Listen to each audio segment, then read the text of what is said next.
27 রমজান হওয়ার আগে একবার হলো এই আমলটা করবেন, মাত্র 1 মিনিট সময় রাখবে। আল্লাহর কসম করে বলছে আপনার ভাগ্য খুলে যাবে। আপনার নিজের জন্য, ব্যবসা বাণিজ্যের জন্য, সন্তানের জন্য, বিদেশের জন্য, বিদেশে পরে আটকা পড়েছেন, কোনো কাজ করতে পারছেন না, সন্তান হচ্ছে না, আল্লাহর কাছে চান, এই আমলটা 1 মিনিট সময় লাগবে, আপনার ভাগ্য খুলে যাবে। আল্লাহর কসম করে বলছি, এই আমলটি যারা করেছেন তারাই ফলাফল পেয়েছেন 27 রমজানের আগে। ভালো করে মনে রেখে এই আমলটা আপনারা করবেন। এই আমল করতে কোনো অবহেলা করবেন না। আপনি এই আমলটা শোনা মাত্রই অন্যের কাছে এটা শেয়ার করে দিবেন। যুবকেরা, তোমরা এটি পাওয়া মাত্রই শেয়ার করে দিবা, আমল না করেও সওয়াব পেতে পারো।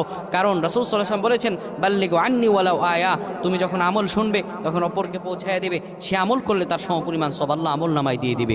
27 রমজান হওয়ার আগে আপনি যদি আমলটা করতে পারেন, আমার আল্লাহ রাব্বুল আলামিন আপনার ভাগ্য খুলে দেবেন, রিজিকের দ্বারটা খুলে দেবেন, ব্যবসা বাণিজ্যে উন্নতি দান করবেন। আমার আল্লাহ রাব্বুল আলামিন জানিয়ে দেন, উদউনি